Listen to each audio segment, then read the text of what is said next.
Assalamualaikum warahmatullahi wabarakatuh. Kami dari kelompok 2B Indralaya akan menampilkan video tugas Biokimia 2 pertemuan ke-7.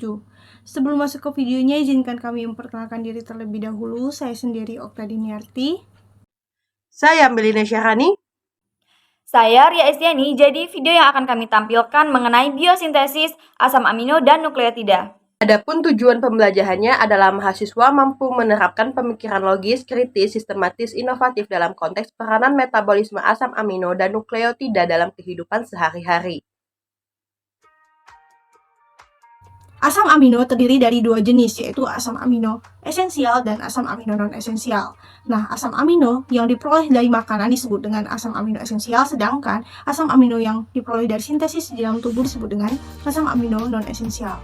Contoh asam amino esensial yang diperoleh makhluk hidup dari makanan ialah isoleusin, leusin, lisin, metionin, fenilalanin, treonin, triptofan, valin, dan histidin.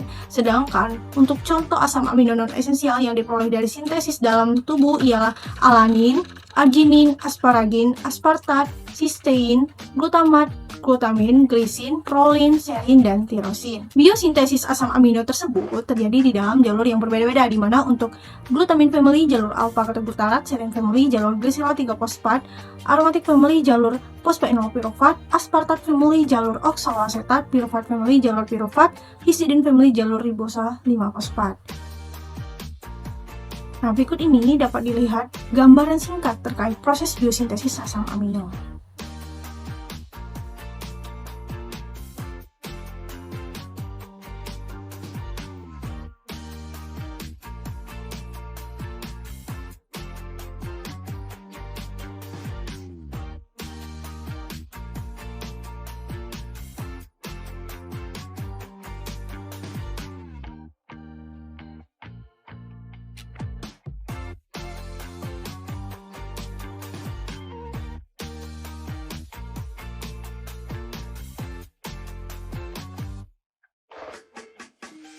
Biosintesis prolin dan arginin diglutamat. Prolin disintesis dari glutamat dalam 4 angka. Langkah ketiga adalah reaksi siklisasi spontan. Dalam sintesis arginin, asetilasi glutamat mencegah reaksi siklisasi. Pada mamalia, reaksi yang mengubah ornitin menjadi arginin adalah bagian dari siklus urea. Sintesis arginin dimulai dengan asetilasi gugus alfa aminoglutamat. N-asetilglutamat kemudian diubah menjadi ornitin dalam serangkaian reaksi yang mencakup fosforilasi, reduksi, transminasi, dan desetilasi. Reaksi selanjutnya di mana ornitin diubah menjadi arginin adalah bagian dari siklus urea. Biosintesis aspartat family yang mencakup asparagin, treonin, isoleusin, metionin, dan lisin. Keluarga aspartat, anggota pertama dari keluarga asam amino aspartat diturunkan dari oksaloasetat dalam reaksi transaminasi.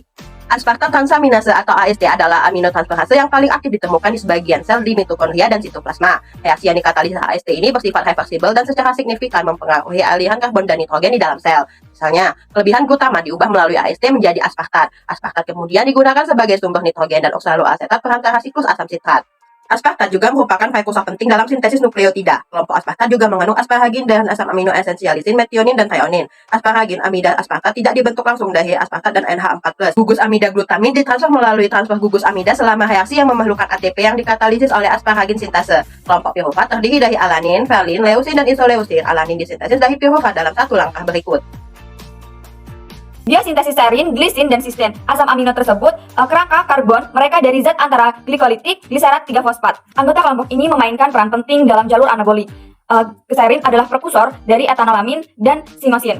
Glisin digunakan dalam jalur sintesis purin, porfirin, dan glutathione. Bersama-sama, serin dan glisin berkontribusi pada serangkaian jalur biosintetik yang secara kolektif disebut sebagai metabolisme satu karbon. Sistein memainkan peran penting dalam metabolisme belerang. Biosintesis serin dimulai dengan oksidasi gliserat 3-fosfat, produk yang mengandung karbonil 3-fosfohidroksipirufat, kemudian mengalami reaksi transaminasi dengan glutamat untuk menghasilkan 3-fosfoserin. Hidrolisis 3-fosfoserin menghasilkan serin. Serin hidroksimetil transferase mengkatalisis konversi serin menjadi glisin dan N5,N10 metilen tetrahidrofuran. Serin menghambat gliserat 3-fosfat dehidrogenase reaksi pertama dalam jalur tersebut. Pada hewan, serin mengembun dengan homocysteine berasal dari metionin untuk membentuk cystathionin dengan reaksi yang dikatalisis oleh cystathionin beta sintase. Gamma cystathionase mengkatalisis pemutusan cystathionin untuk menghasilkan serin, alpha-ketobutirat, dan amonium. Biosintesis aromatik family, fenilalanin, tirosin, dan triptofan. Keluarga asam amino aromatik meliputi fenilalanin, triptofan, dan tirosin. Dari jumlah tersebut, hanya tirosin yang dianggap tidak penting pada mamalia. Baik fenilalanin atau tirosin diperlukan untuk sintesis dopamin, epinefrin, norepinefrin, kelas penting dari molekul biologis kuat yang disebut sebagai katekolamin. Triptopan adalah prekursor dalam sintesis NAD+, NADP+, dan neurotransmitter serotonin. Dalam E. coli, enzim yang mengkatalisis langkah 1 dan langkah 2 adalah subunit dari kompleks tunggal. 1. Antranilat sintase, 2. Antranilat fosforibosil transferase, 3. N5 fosforibosil antranilat isomerase, 4. Indol 3 gliserol fosfat sintase, 5. Triptopan sintase. Konversi korismet menjadi prepenat adalah contoh biologis langka dari penataan ulang glycine. Enzim yang berperan adalah sebagai berikut. 1. Korismat mutase, 2. Prepenat dehidrogenase, 3. Prepenat dehidratase. Berdasarkan penjelasan sebelumnya, dapat disimpulkan bahwa makhluk hidup memperoleh asam amino esensial berasal dari makanan, sedangkan asam amino non esensial disintesis langsung dari dalam tubuh. Contoh asam amino esensial ialah isoleusin, leusin, lisin, metionin, fenilalanin, treonin, triptofan, valin, dan histidin. Sedangkan contoh untuk asam amino non esensial ialah alanin, arginin, asparagin, aspartat, sistein, glutamat, glutamin, glisin, prolin, serin, dan tirosin. Nah, asam amino tersebut mengalami proses biosintesis dalam tubuh melalui jalur yang berbeda. Salah satu contohnya ialah untuk kelompok aspartat family yang terdiri dari asparagin, treonin, isoleusin, metionin, dan lisin. Jalurnya ialah oksaloasetat. Mungkin itu saja penjelasan dari kami. Lebih dan kurang kami mohon maaf. Kepada Allah, kami mohon ampun. Wassalamualaikum warahmatullahi wabarakatuh.